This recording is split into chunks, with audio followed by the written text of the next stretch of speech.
Now we've got 30-year former federal prosecutor and host of the show Justice Matters on YouTube, Glenn Kirschner. Glenn, thanks so much for coming back on. Always great to see you. Great to be with you, Brian. So let's start off with the search warrant that was executed at Mar-a-Lago. First off, Merrick Garland recently gave a press conference where he said that the DOJ would be filing a motion to unseal the search warrant. What would that warrant show, and will its release be dependent on whether Donald Trump himself agrees to it? Yeah, so Merrick Garland expressly said he'll be giving the other party, that would be Donald Trump, an opportunity to object to the unsealing of the search warrant. Puts Donald Trump in a real trick bag. Does he continue to try to hide it from the American people, or does he let us all see what it is that led to this dramatic, unprecedented step of the Department of Justice having to search the home of a former president for classified documents? So it will be up to the court. It's anybody's guess as to what Donald Trump will do.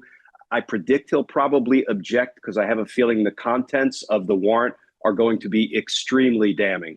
On that exact point, I mean, like as part of this whole pearl clutching routine, basically, Republicans were the ones demanding that the warrant be unsealed, only for now Merrick Garland to call their bluff. But if this warrant is basically a blueprint for Trump's criminality, did those Republicans just screw themselves here? They did, and they do that early and often. And unfortunately, they do it with no consequences, at least none from their own base or from the Trump supporters. But yes, I was surprised that they were willing to make those representations sight unseen. Guys like Kevin McCarthy, who engages in political thuggery these days, that's really all he does, is threatening Merrick Garland. You better preserve your documents and clear your calendar. You know what? The last person Merrick Garland is concerned about is Kevin McCarthy. But they really did hurt their own cause if this affidavit is now unsealed and we see dramatic evidence of Donald Trump's criminal mishandling of classified materials. We've watched as the January 6th committee has built a case around seditious conspiracy and defrauding the American people and obstructing a congressional proceeding, all things that we've spoken about in the past. And I think the first action we expected would be in regard to those things. But, now we've watched, of course, as the FBI executed a search warrant for documents. So I guess the question now becomes, are these things happening concurrently? Does one have any impact on the other? Are they related in any way? Looking into a crystal ball, which really is all we have to answer those questions, I suspect that the Department of Justice would have preferred to delay this action until such time as perhaps they were ready to bring a larger conspiracy indictment that would include the run-up to and the incidents of January 6th. But the fact that they took it now in what I would call standalone fashion, just trying to claw back classified materials that Donald Trump has pretty plainly been hiding, concealing, secreting, and we can talk about the implications of that legally. I think they felt like there must be a real danger to national security right now. So yes, we would prefer to wait, perhaps do this all at once, but they couldn't wait. And I hope we're on the eve of learning about all of that once the materials are unsealed. So, of course, we have the New York probe, we have the Georgia probe, we have the whole seditious conspiracy January 6th probe, and then this seems to be a completely separate entity. It does seem to be. Now, will we come to find that there is some relationship between the, dozens of boxes of our records? These are our records. They don't belong to Donald Trump. They belong to the United States. And they were supposed to stay at the White House and be transferred to the National Archives. He chose to steal them. Let's call it what it is. I have a feeling there might be some things in there that we're going to see tie in to January 6th. There may be communications with any number of members of Congress, like the Scott Perrys of the world. Scott, pardon me, Perry. He's no longer Scott Gordon Perry. He's now Scott, pardon me, Perry. He was deeply involved in Trump's efforts to overturn the results of the presidential election. I have a feeling we're going to see a couple of things. We're going to see classified materials that could damage our national security if they got into the wrong hands. Maybe Donald Trump was intending to put them into the wrong hands for a price. We'll find out.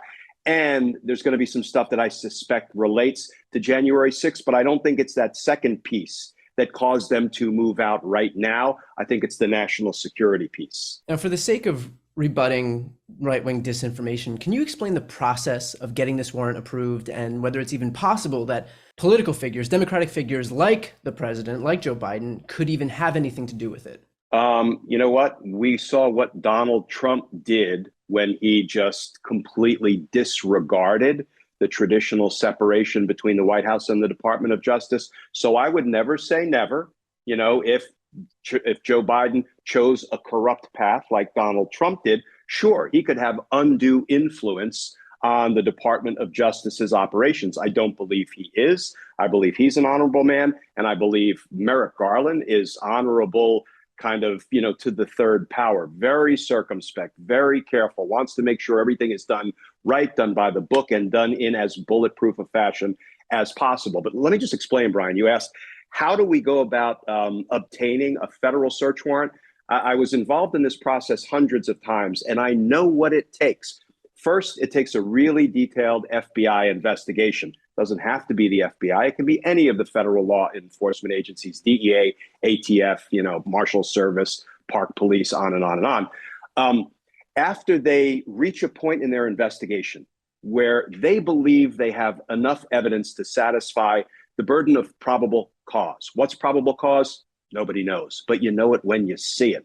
It's not just a mere hunch. I will say real quickly, the lowest bar that the law has in our day-to-day operations is what's called reasonable suspicion, reasonable articulable suspicion. That is the low standard set by the Supreme Court if a police officer wants to stop and frisk somebody in the street. It's basically a hunch plus. The next burden is probable cause. And that's about 40 to 45% of the evidence suggests a crime has occurred and there is evidence in the place to be searched. The next standard is preponderance of the evidence. That is the standard, not to digress here. That's the standard where Judge Carter from California concluded there was enough evidence to satisfy the preponderance of the evidence standard that Donald Trump committed 2 federal felonies on and around January 6th. That's important. And then you move up the evidentiary scale from there. So once the law enforcement agency believes they have evidence that satisfies that probable cause burden, the next thing they do is they put the whole thing in an affidavit in support of an arrest warrant, and they swear to it. That catalogs and details the evidence, often in chronological fashion, that supports their conclusion that Donald Trump has evidence of crime at Mar-a-Lago right now. It has to be fresh probable cause, not 6 months ago, right now. After they put all that into the affidavit, they swear to it under the penalties of perjury. And trust me, I've dealt with hundreds of FBI agents. They do not do that casually or cavalierly because they know what happens if they are called to the carpet as having lied in an affidavit. Then the whole thing comes to me, the federal prosecutor. I have to go through all of it. I have to sit down and talk with the agent. I have to review the evidence that they put in the affidavit that supports the probable cause determination. And if I agree, I sign my name to the whole search warrant application, putting my reputation on the line. Then we go to the court, the judge, and the judge engages in an independent review of all of that to determine if the judge, he or she, believes we've met our probable cause standard and a search warrant should issue. 2 co-equal branches of government are involved in this very rigorous process. I have confidence that they had PC +++++ in this instance because they wanted to search the home of a former president. Meeting that evidentiary burden of probable cause is when there's not a former president involved. So what is the likelihood that the evidence exceeded just probable cause in this instance? We're gonna read these materials hopefully soon, unless Donald Trump wants to try to continue to secrete them from the American people. If I had to guess, I would say it's going to satisfy a burden of clear and convincing evidence, which is actually a legal burden well above a preponderance of the evidence. That's simply 51%. It wouldn't shock me, Brian, if we read it and we concluded, my gosh, there's evidence beyond a reasonable doubt that Donald Trump committed crimes and had evidence of those crimes at Mar-a-Lago right now, refused to give them over. We've heard more about the sort of overly accommodating negotiating process, which frankly is a a pet peeve of mine. That's not the way we usually do it when people steal classified material. We bent over backwards, gave him every opportunity, tried to use a subpoena. Please, Mr. President. And he continued to commit the crime of concealing classified materials, which is why they had no other resort but to go in with a search warrant. So let's talk about 18 United States Code, section 2071, which I learned from you, which says that the punishment for anyone who's charged with and convicted of concealment or removal of government records includes, quote, forfeiting his office and being disqualified from holding any office under the United States. So I mentioned at the top how we're all out here waiting on seditious conspiracy charges and whatnot, and how we're now focused on the removal of government records. But obviously the consequences, if charged and convicted, are pretty severe. So is this kind of like an Al Capone thing where it was like the obscure tax charges that brought him down in the end? You know, Al Capone thing in the sense that they're obscure or at least different from all of the other crimes we know Donald Trump committed in connection with trying to overthrow our democracy, retain the power of the presidency unlawfully. But it is actually so far beyond what Al Capone did, because Al Capone cheated on his taxes. Well, yeah, he killed a lot of folk too, but we didn't get him for that. And I don't want to say lots and lots and lots of Americans cheat on their taxes, but they do, right? What Donald Trump did was remove and then continue to conceal classified information that could damage our national security. And Brian, we all know he did it for profit, right? That's, you know, the grift is always the thing with Donald Trump. So it's similar to the Al Capone example, because it may be that Donald Trump gets taken down, at least initially, by something that wasn't really on our radar screen as one of Donald Trump's crimes. And as you say, the authorized punishment for a violation of 18 U.S.C. 2071, you know, removing or concealing or mutilating these kind of classified materials, is disqualification from public office. But here's the other thing we learned today. We learned that they tried desperately to get these materials with a subpoena. And apparently the Trump and company might have given over some additional stuff, but they continued to conceal them even after they were served with a grand jury subpoena. That actually constitutes yet another offense, obstructing justice. That's a 20-year offense. So yeah, there's lots here to work with. And not too many thieves, by the way, are given the opportunity to just have a subpoena issued for their stolen property. It's usually just the cops go in and retrieve the stolen property, as opposed to a request and then a subpoena. And Brian, can I just tell you, I did a video a few months ago that I'm going to have to re-up, because a woman out in Hawaii who was a federal government employee, she removed some relatively low level, it wasn't even top secret, materials that she shouldn't have. You know what the federal government did to her? They promptly investigated, charged, indicted, convicted, and sent her to prison. That is what should be done to anybody in the federal government who does even 1/100th of what Donald Trump did. I don't appreciate the way DOJ bent over backwards to, if not facilitate his crimes, let him get away with it for more than a year. You know, we've spent, 5 years now listening to Republicans chant, lock her up. And yet it turns out what we're seeing right now is that Republicans aren't super keen on holding elected officials accountable for crimes after all. What was your reaction to the GOP's response of not just pearl clutching over this, but actual calls for overt violence as well? The more I see of how the GOP sticks with Donald Trump, when, a third grader could see the need to walk away from Donald Trump by now, I have to believe that it's more than their sort of unsatiable appetite to retain power. And they just desperately don't want to alienate Donald Trump's base. I have a feeling many of them are complicit in what Donald Trump tried to do by retaining power unlawfully, because, I can see if they don't want to walk away from Trump because Trump could finger them, could give them up, could rat them out.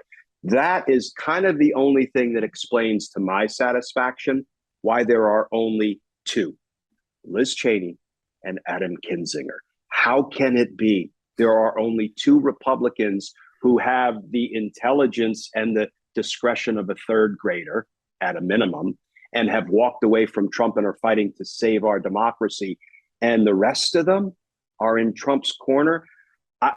beyond the possibility that they're complicit in Trump's crimes, I can't explain it in any other way. Now, shockingly, the FBI search warrant wasn't the only legal jeopardy that Trump found himself dealing with this past week. He also pleaded the fifth during a deposition regarding the New York Attorney General's probe into his own shady business dealings. Now, this is a civil case, meaning that you can draw a negative inference from his invocation of the fifth. Did he just do his case even more harm? Or is Donald Trump such a fuck up that just him talking would have screwed him over even more regardless? Yeah, I've maintained for a long time that when Donald Trump's lips are moving, he is either lying, incriminating himself, or both. So he was well advised to invoke his Fifth Amendment right against self-incrimination at the deposition in the New York Attorney General's civil investigation. Now, that has some consequences, as you say. First of all, it completely tanks. It guarantees that he will lose this civil case if it goes to trial, because a negative inference is a mouthful, but what the jury will actually be told during the trial, when Attorney General James is trying to shut down the Trump organization and make them pay $1 bazillion in penalties and fines, the jury will be told Donald Trump, when given the opportunity to offer up his defense, to defend his actions, to explain that he did nothing wrong, he invoked his Fifth Amendment right against self-incrimination, which means if he had testified, he would have incriminated himself. Ladies and gentlemen of the jury, you can factor that in when you're trying to decide whether to rule for or against Donald Trump. So his case is sunk. So he's hurt himself in the case. He's hurt himself in the court of public opinion because by his estimation, only mobsters plead the fifth, with which I disagree. We all have a constitutional Fifth Amendment right against compelled self-incrimination, and we better hold on to it, because if it went away, then police could literally beat a confession out of us. So I embrace all of our constitutional rights, particularly the ones that have not yet been revoked by an illegitimate Supreme Court. But it really won't impact any criminal probe or criminal case, because you have an absolute constitutional right to plead the fifth, and that can never be introduced against you as incriminating evidence in a criminal investigation, a criminal grand jury, a criminal trial. So, there are different consequences depending on the forum. Just real quick, what are the consequences of a sunk civil case in the New York AG's probe? What will that mean for Trump and the Trump organization?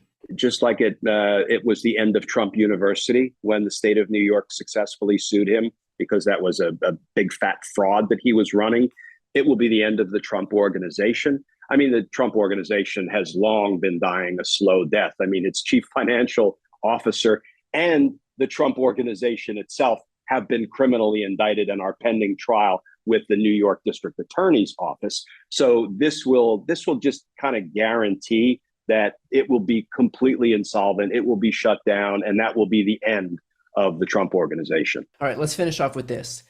I know your betting limit is $1, so I'm going for the dollar bet here. If you had to guess, and you do believe that an indictment is forthcoming, where does it come from? Does it come from the DOJ? Does it come from the New York AG? Or does it come from Georgia? Not the New York AG, because unfortunately, Alvin Bragg has taken a huge step back in a probe that seemed to be ready to be indicted, according to the career prosecutors who were handling it. Maybe it will be revived. Maybe it will be transferred over to Tish James or to another prosecutor's office in New York. Let's hope. Until the last few days, Brian, I probably would have said Georgia, because DA Fani Willis has been going gangbusters. And if I can recommend to your viewers, please pull up the very short court documents where she has been beating the you-know-what out of Lindsey Graham and Rudy Giuliani. And not only has she been stomping all over their legal arguments, she's been doing it with precision and with humor. And it really is worth reading those documents. They are going down in flames, both Lindsey and Rudy, and they're going to have to testify before the Georgia grand jury. I would have said that they were out in front of DOJ. I think their timetable may have accelerated as a result of having to execute the search warrant at Mar-a-Lago. So I'm going to reduce my bet to 75 cents. All right, we'll allow it. I'm going to say that I'm going to shift over to say DOJ will get out with the first significant indictments, certainly of the lesser players of the insurrection, the John Eastmans, Rudy Giuliani's, Jeffrey Clark's, maybe even Donald Trump. I guess we'll find out hopefully sooner than later. And for anybody else that wants to listen and hear more from Glenn, obviously you can check out Justice Matters on YouTube with Glenn Kirschner, Glenn.